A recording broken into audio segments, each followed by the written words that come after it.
sur ces disciplines indispensables pour toute action militaire. Atteindre à la vie du chef de l'État. Et pourtant, c'est ici qu'on a eu à prendre serment, en disant que nous allons respecter les institutions républicaines, en disant que nous allons veiller à la sécurité de la population, en disant qu'on est prêt à défendre l'intégrité territoriale. C'est très regrettable. Regrettable. Notre pays, notre peuple-là a trop souffert de notre agissement. Ça doit cesser. La discipline doit maintenant revenir dans les rangs. Le caporal doit connaître sa place. Le chef de groupe doit connaître sa place. Le chef de section doit connaître sa place. Le colonel de compagnie doit connaître sa place. Ce qui s'est passé, on dit que la commission internationale est venue. Ça, c'est tout à fait normal. Si nous avons dit que, enfin, nous sommes dans un pays où nous devons prôner la démocratie, il faudrait que tout le monde passe. On appelle quelqu'un, tu vas passer. Moi, en tant que ministre de la Défense, je suis passé. Le ministre de la Sécurité présidentielle est passé. Le président de la République lui-même et le ministre de l'Antidrogue, la plupart des chefs d'état-major sont passés. On dit aux autres de venir, ils réagissent. Et pourtant, il y a le règlement qui le dit dans l'armée. Les ordres doivent être exécutés littéralement, sans murmure ni hésitation. L'autorité qui l'en donne en est responsable, dans un premier temps. Mais tout ordre qui ne va pas dans l'intérêt de la nation ne doit pas être exécuté. Ça, c'est le règlement qui le dit. J'espère que je ne vais pas rentrer dans les explications de tout ça là. Mais vous avez les commandants d'unité, ils vont vous retracer ça, ils vont vous expliquer ça. Sur un autre chapitre, nous devons pouvoir former les jeunes là. Nous devons pouvoir prendre notre responsabilité. Sinon, un jour, notre conscience va nous travailler. Pour pouvoir laisser une génération, pour pouvoir laisser une génération qui mettra dans sa tête que leur mission, c'est la défense de l'intégrité territoriale. Que leur mission, c'est sécuriser la population civile. J'espère que je me fais comprendre. Oui. Maintenant, dorénavant, partout où nous serons, si c'est un militaire, n'attendez même pas les instructions. Vous voyez un gars qui est là, qui fait du mal, qui est là pour torpiller la population civile ou autre chose, agissez carrément. Si vous ne pouvez pas rentrer en liaison avec vos unités, que les gens débattent là-bas. Ça, c'est terminé. Vraiment, il faut vraiment plus se laisser faire maintenant. L'armée guinéenne n'a jamais connu de tel acte. Et pourtant, dans la sous-région, les anciens sont là. Ils ont vécu un peu partout. Ils sont partis libérer des nations, donner la sécurité, enfin, à la population des autres. Pourquoi on ne donne pas la sécurité à notre population ici? Il ne faut plus accepter ça. Il ne faut pas être, enfin, un gradé qui est là, qui ne prend pas sa responsabilité comme il le faut. Parce que ça, c'est votre faute aussi, parce que vous vous laissez faire. Ça, c'est la vérité. Nous ne devons plus nous laisser faire maintenant. On se laissera faire ou bien on ne se laissera pas faire. On sécurisera la population civile à partir de là où on ne sécurisera pas la population civile.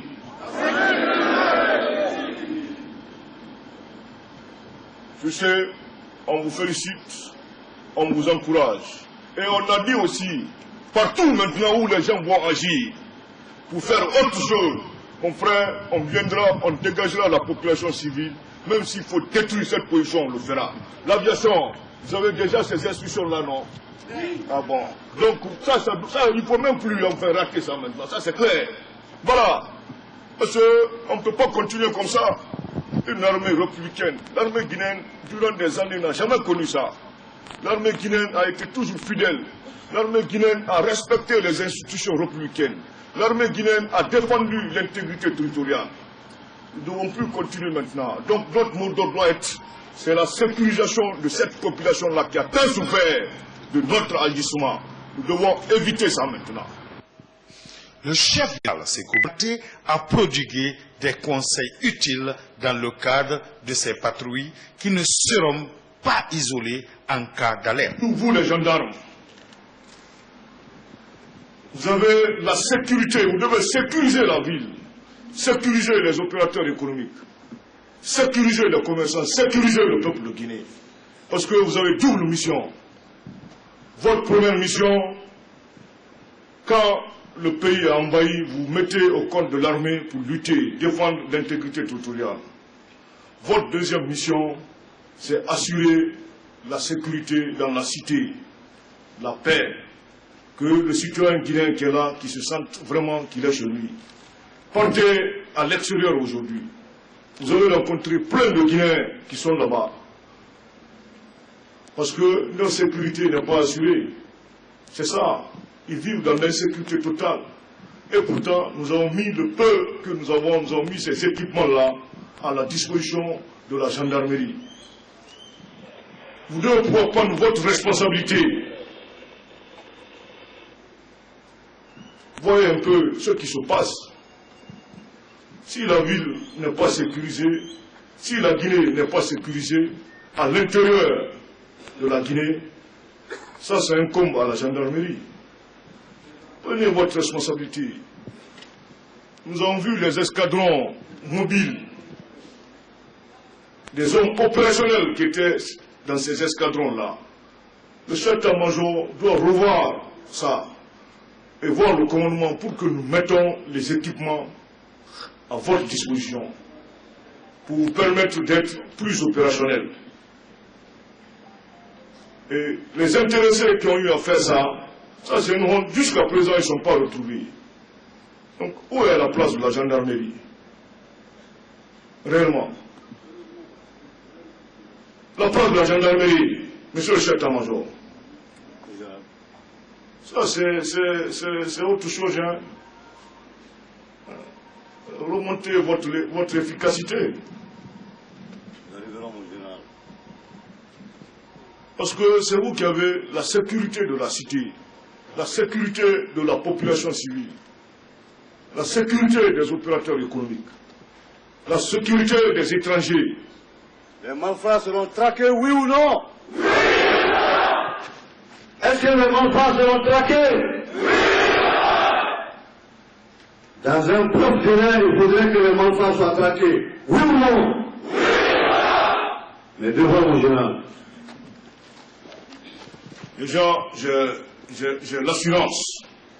C'est que dans les 24 heures, 112 heures qui suivent, nous allons avoir des résultats. N'est-ce pas, monsieur le chef d'état-major de la gendarmerie? Oui ou non, nous allons avoir des résultats dans les 24 et 48 heures. Oui ou non? Les devoirs, mon général. Il y a la discipline un peu partout dans les unités. L'indiscipline, c'est à notre sein, chez nous là-bas. Eux aussi, peut-être que le message que j'ai toujours donné, ils ont compris. Et j'espère qu'ils vont changer. Ce n'est pas eux tous aussi. C'est un groupe d'individus. Ça, il faut le reconnaître parce que dès que vous rentrez dans une unité, vous verrez si le chef a la même mise sur les hommes ou bien n'a pas la même mise sur les hommes. Le chef, ici, a la même mise sur les hommes et les instructions ont été données au chef d'état-major de l'aviation militaire. Quiconque maintenant va s'hasarder à faire des actes de vandalisme ou bien autre chose, soit on te détruit, soit c'est clair, il n'y a pas à discuter. Donc cela veut dire que vous avez le renfort qui est à votre disposition quand vous manœuvrez sur le terrain. On a dit au cours de la transmission d'essayer de mettre en œuvre les moyens de liaison pour que éventuellement, quand il y a des manœuvres, les manœuvres n'ont qu'à être combinées.